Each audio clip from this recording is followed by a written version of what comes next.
Hello नमस्कार good morning सबैजनालाई। सबैजना सन्चै हुनुहुन्छ होला, म पनि सन्चै छु। अनि यतिखेर चाहिँ हामी वीरेन्द्रनगरमा छौँ। वीरेन्द्रनगरको पनि ट्याक्कै अहिले यहाँ यो आन्तरिक राजस्व कार्यालय चोकमा आएको छौँ। अनि आजको हाम्रो प्लान भनेको चाहिँ माथि गोठीकाँडा जाने भयो। म र कालमाक्स दाजु दुईजना भएर चाहिँ हामी गोठीकाँडा जाँदैछौँ। अनि गोठीकाँडा जानको लागि चाहिँ आज खाना चाहिँ हामी त्यहीँ खाने हो। त्यो भए हुनाले त्यहाँको लागि यहाँबाट माछा पनि यतैबाट लगेर जाने कि भन्ने सोच बनाएर हामी चाहिँ अहिले यहाँ उता यो के अरे सब्जी मन्डीमा त्यहाँ माछा लिन जाँदैछौँ। अनि त्यही नै हो। अब अहिले चाहिँ हामी यो क्याम्पस रोडमा आइपुग्यौँ।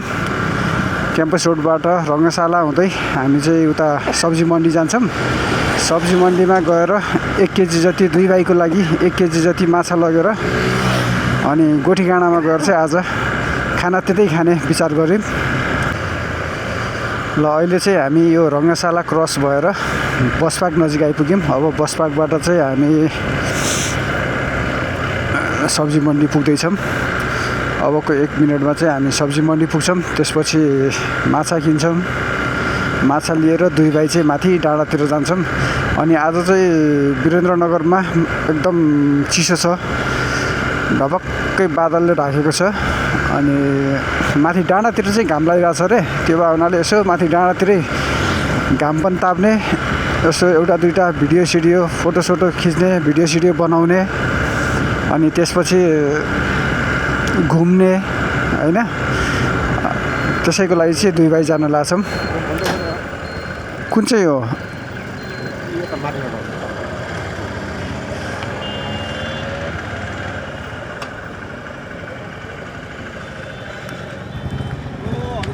माछा छैन?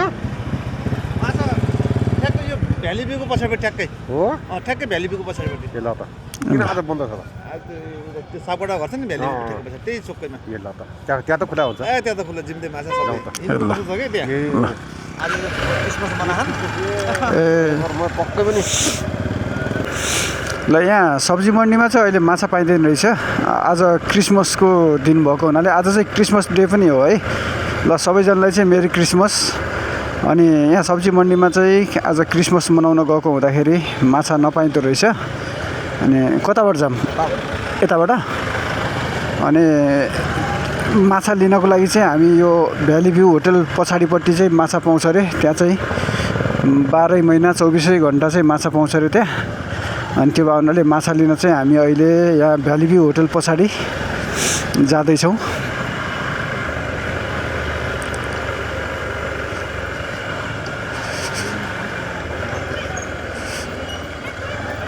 ल केटाहरू यहाँ पुरै यहाँ के हो यो केपिएल चलिरहेछ क्या, कर्णाली प्रिमियर लिग।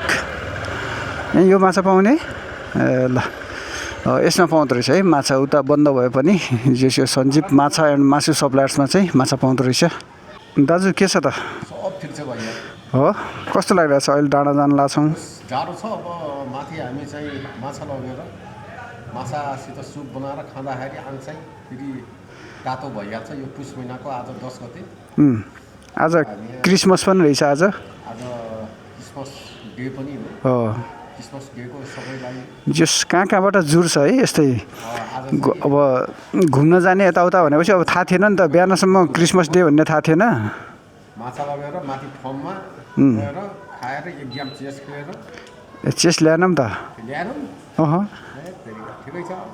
अब लुडो खेल्ने। हजुर हल्का हल्का जाउँ। ए हुन्छ बिस्तारै जाउँ न।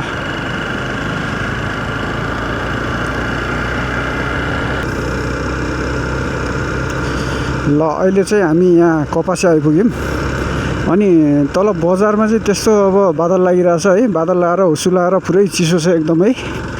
तर यहाँ माथि कपासेमा चाहिँ घाम लागिरहेछ। यस्तो फरक छ तल बजारमा र यहाँ अलिकति माथि। अब हामी डाँडा उक्लिन थाल्यौँ।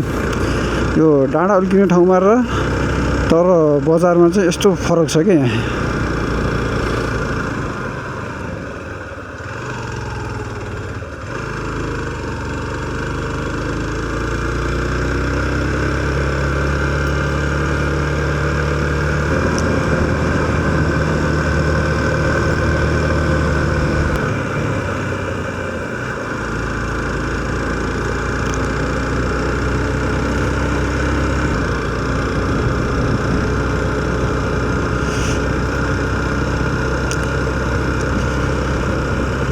अब चाहिँ हामी छेडा आइपुग्यौँ।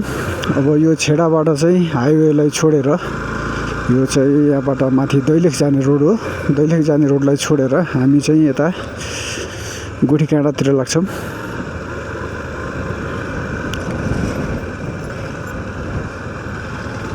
कुन ठाउँमा डेनमार्क हो नि?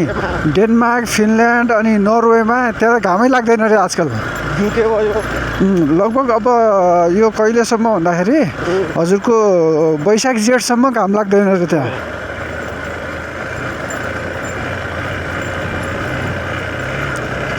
त्यही भएर प्रायः त्यहाँको मान्छेहरूलाई चाहिँ भिटामिन डी को कमी हुन्छ र क्या। ल यहीँ तल बजारमा र यहाँ कति फरक छ क्या, हेर्नु न ल है। हामी बस्नेको त यतै हो। ए ए त्यहाँ फर्ममा मान्छेहरू बसिरहेको छन् अहिले। अलिक छैन नि यार भाइ, यार यो त मान्छे खोजिरहेको छु। ए हजुर। अब कोदो लगाउनु भनेको छु कि भाइ, बरु कोदो ए बहुत राम्रो हुँदो रहेछ त यहाँ यार यो ठाउँमा है। पुरै कोदो लगाएर हाइट छ जस कोदो भइहाल्छ यहाँ हो। हालिदिने कोदो लगाउँछ हो पिच बनेपछि आइन्छ सधैँभरि हुन्छ कति भाइ। सही हो एकदम। कोदो त एकदम ठिक हुन्छ। हिँड्यो 1.5 घन्टा सुतीबाट बनाउँछु। ल बाटो पनि कस्तो राम्रो बनाएर रहेछ है यहाँ त आजकल। अब यो आउँदो वर्ष पिच गर्छ होला। यही वर्ष भ्याउँछु जित्यो। यही वर्ष पिच गर्छ यहाँ। ए काइदा हुने भयो। यो ठाउँ भनेको उयो काठमाडौँको लागि नगरकोट जस्तै हो कि यो। सुर्खेतको नगरकोट भनेपछि ट्याक्कै यो गोठीकाँडालाई मान्दा भयो। सबै जस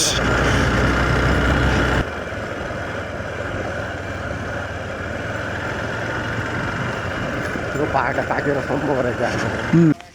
ल अहिले चाहिँ हामी लगभग 25-30 मिनटको राइडपछि यहाँ माथि गोठीकाँडा आइपुग्यौँ। यो गोठीकाँडा हो कि बैलकाँडा हो त? बैलकाँडा है। हामी चाहिँ अहिले बैलकाँडा आइपुग्यौँ। अब यहाँनिर चाहिँ खाना खाएर एकछिनमा खाना खान्छौँ। हजुर झोल अचार हजुर कति बनायो हजुर तारेर बनाए पनि हुन्छ। बाउलाई भान्जरा थाहा होला। त्यो नभनेर हुन्छ दिदी, जस्तो किसिमले बनाए पनि हुन्छ, बनाउनुहोस्। र अहिले चाहिँ हामी यहाँ बैलकाँडा आइपुग्यौँ। यहाँ चाहिँ हाम्रो कालमाख दाइजो तल्लोपट्टि फार्म पनि छ। अनि यहाँ फार्ममा चाहिँ अहिले खासै कोही मान्छे छैन। त्यो भएर चाहिँ खाना यहाँ होटलमा चाहिँ खाना अर्डर गरिरहेछौँ। खानासाना खाएर अनि एकछिनमा चाहिँ यसो घुम्ने, टिकटक बनाउने, अनि त्यही नै हो। त्यसपछि अनि बल्ल फर्किन्छौँ तल सुर्खेततिर। सुर्खेत त यो पनि सुर्खेतै हो होइन। प्रायः मान्छेलाई चाहिँ कस्तो भन्दा वीरेन्द्रनगरलाई मात्रै सुर्खेत भन्ने बानी पऱ्यो कि हामीहरू चाहिँ। अनि तल वीरेन्द्रनगर चाहिँ अब अलिक पछितिर बेलुकातिर फर्किनु पर्ला। अनि यहाँको मौसम चाहिँ हेर्नु न कस्तो आनन्दको मौसम छ कि अहिले। अनि यतातिर चाहिँ अब मजाले घाम लागिरहेछ। तल पुरै बादल छ, यतातिर चाहिँ घाम लागिरहेछ। तल बजारमा एकदमै चिसो थियो। यहाँतिर यस्तो मजाको चाहिँ मौसम, बादल भन्ने कहीँ छैन, अलिकति मात्र देखिया छ, नत्र पुरै निलो आकाश देखिरहेछ। मौसम एकदम ठिक छ आज। ल अब चाहिँ हामी यहाँ खाना खान लागेको छौँ। आज चाहिँ यहाँको माछा चाहिँ तल बजारबाट ल्याएको, अनि अरू खाना चाहिँ सबै यहाँको लोकल। दाजु खाना कस्तो छ?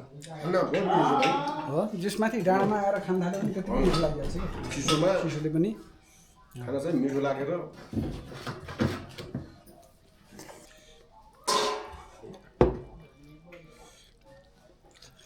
यहाँ खोज्ने धौ फेरि लोकल कुखुरा।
आजको लागि चाहिँ भिडियो यति नै।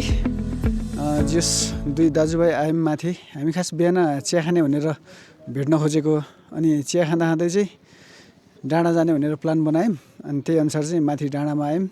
जस रमाइलो भयो आजको दिन। फोटोसोटो खिच्न पाइयो, फोटो खिच्यौँ, भिडियो बनायौँ होइन। अनि जस रमाइलो भयो। अब चाहिँ हामी फर्किन लाग्यो। अनि जस भिडियोलाई चाहिँ अन्तिमसम्म हेरिदिनु भयो सबैजनालाई धन्यवाद। दाजु केही भन्नुहुन्छ?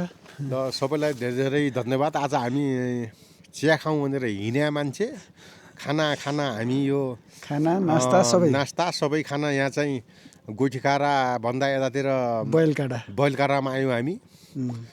अनि यहीँ बैलकारामा हामी हुन्छ नि खाना नास्ता अनि खाएर अबको बेलुकाको हुन्छ नि सबै। अब हामी सबैलाई यहाँ बिदा गरेर हिँड्दैछौँ। ल आजको लागि चाहिँ यति नै। बाई।